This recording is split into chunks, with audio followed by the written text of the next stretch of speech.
Hey everyone, this is Rohit Alia back with the next part for OCM Chapter-03 Planning.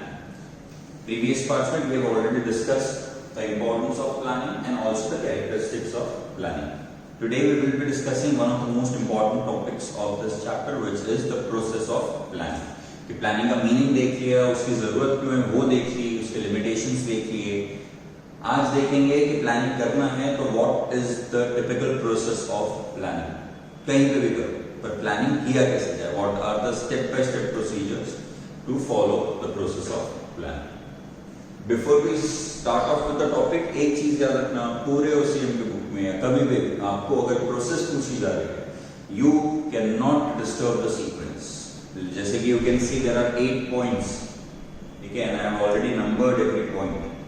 So if determination of objective is placed at the first position, you cannot disturb the position of the first point. It has to be kept always at the first. Similarly for second, third till 8th point. जिसकी जो point की जो process में positioning है उसको disturb नहीं किया जा सकता, वरना मार्क्स नहीं मिलेंगे और मिलेंगे तो बहुत come for boards. So remember this one thing. As you can see, I have drawn a particular process for planning. The first part, as you can see, is determination of objective. कि पहले आप objective decide करो. सबसे पहला तो purpose ही वो है. Planning future के लिए किया जाता है और गोल ओरिएंटेड एक्टिविटी है, वो हमने फीचर्स में देख लिया है. So if planning is goal oriented activity तो ऑब्वियसली आपको क्या करना पड़ेगा, आपको उसके लिए पहले गोल एस्टैब्लिश करने पड़ेंगे. तो सबसे पहला step, the first step of planning process is to set up objectives. Objectives कैसे होने चाहिए? The nature of objectives should be pragmatic.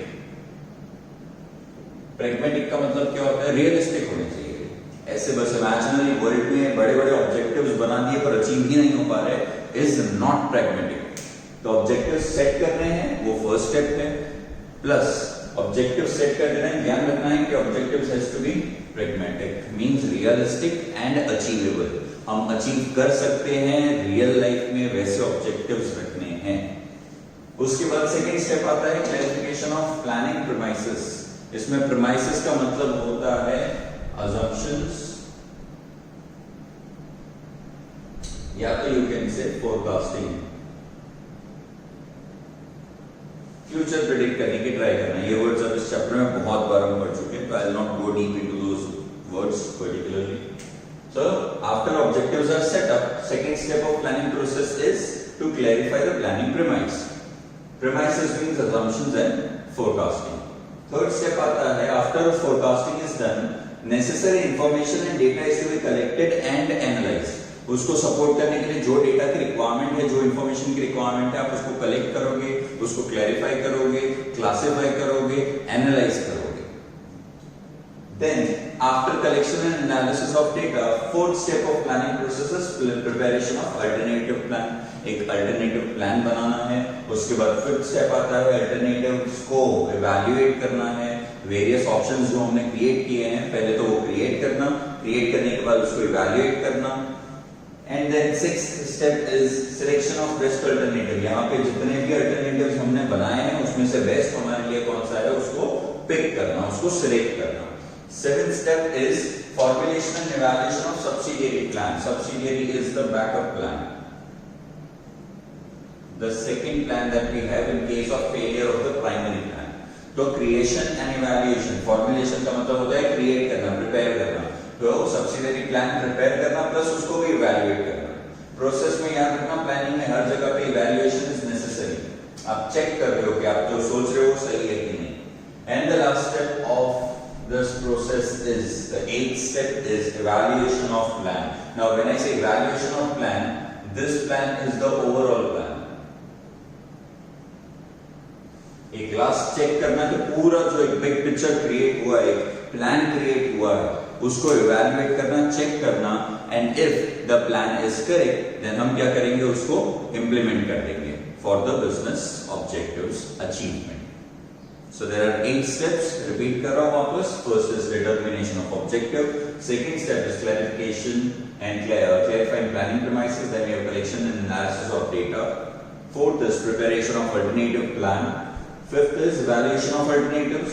Sixth step is selection of best alternative. Seventh step is formulation and evaluation of subsidiary plan. And eighth step is evaluation of the plan. That is the overall plan for the business enterprise.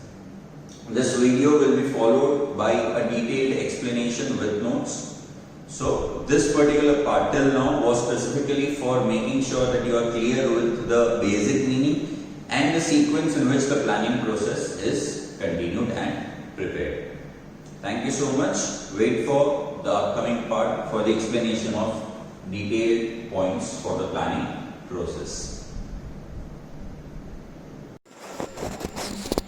Hello everyone. So here we are back with the explanation of the previous part that we read, that is process of planning. As we discussed earlier, there are 8 total steps that we need to follow for planning. The first one being determination of objectives. The first step of planning process is to decide the objectives. If the objectives are decided properly, planning becomes more useful. The objectives should be pragmatic. Pragmatic means objectives should be realistic and achievable. The first point basically is very simple, nothing required to be learned. Out of all the steps that we are going to study, the first step is to determine, that is to establish, to set up the objectives of the business for which we are planning. And if the objectives are decided properly, the planning becomes more effective and useful. And also we can say, if the objectives are not clearly defined, the planning tends to fail. But the question is, what kind of objectives do we need to set? What should be the nature of the objectives that you are establishing? So the answer is, the objectives have to be pragmatic. So what is pragmatic exactly? Pragmatic word means anything which is achievable. So objectives that we are setting in the first step of planning process should be achievable. It should not be overrated, also not underrated. It should be exactly what we can achieve. Might be challenging but not impossible. Second point that we have in the process of planning is clarifying planning premises. After determining objectives, planning premises is very important.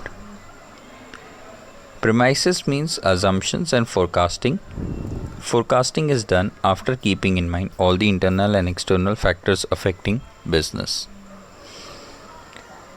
If the premises are not clear, planning might fail.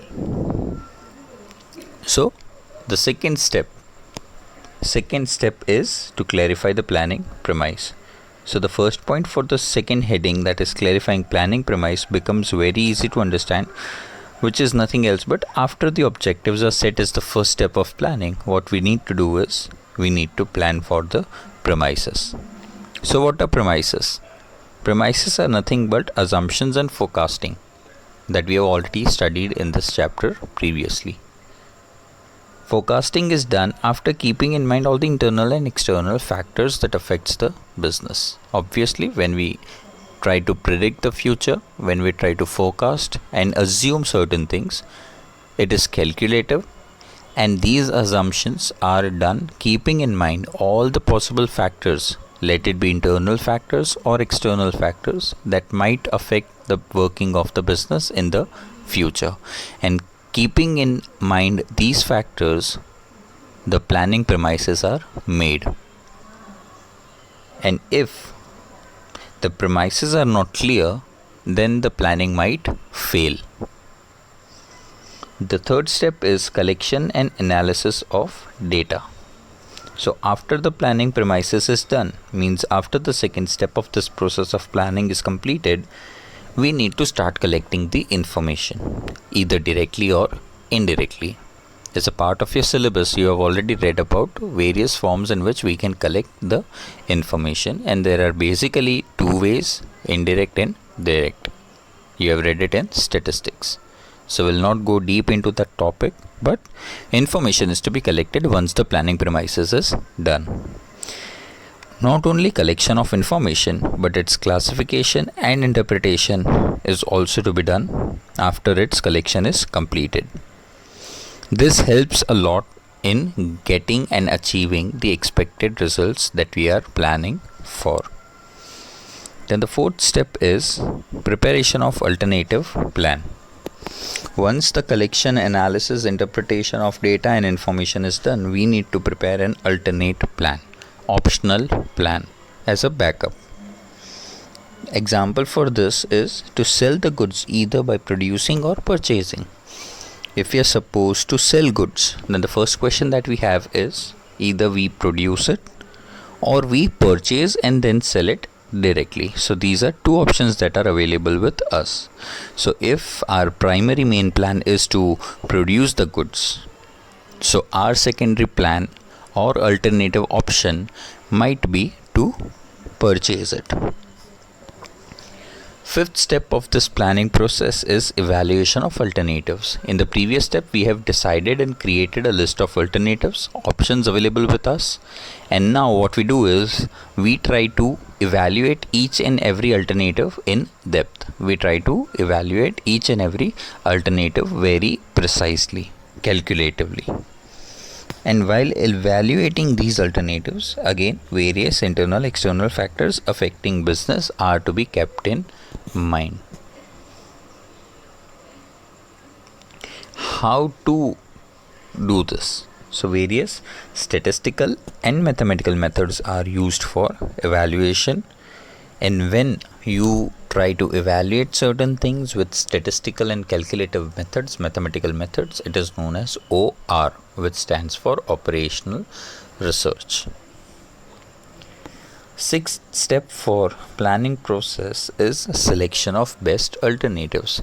Till the fifth step, that is the previous step, we have already had various alternatives with us. We have already evaluated all the alternatives properly, and now it's time to decide which alternative do we pick. So the best alternative is to be selected out of all the possible alternatives that we have created for the business. Seventh is formulation and evaluation of subsidiary plan. Various alternatives are kept in mind as a support to the main plan. We have a simple main plan, but in case the main plan fails to deliver in the near future for the business due to any internal or external factors affecting business, we need to have a backup plan. These backup plans are termed as subsidiary plan, or the other name for subsidiary plan is derivative plans. For an example, a car manufacturing company is deciding to make or buy tires. A company which is manufacturing cars is deciding upon whether it should make tires or to buy tires. This is a similar example that we already saw, that is to sell the goods, either we produce the goods and then sell it, or we buy the goods and then sell it. So here in this example, this becomes a subsidiary plan, and even the subsidiary plan is evaluated. Evaluation is necessary at every step of planning. And the last step for process of planning is evaluation of plan. Now this plan is the whole plan that we are working on. So once the evaluation and formulation of subsidiary plan is done, the whole plan is evaluated. But this is very important, and so experts are appointed to do this task. Various experts and professionals are appointed. They evaluate the whole plan and then they continue with their work step by step. And whenever we proceed in any process step by step, we apply the principle of look and leap. Leap is to jump. Look is to take care of, be concerned, and being careful. So being careful, looking at what the risks are, being calculative, taking care of everything is nothing else but the principle of look and leap. So that's it for today.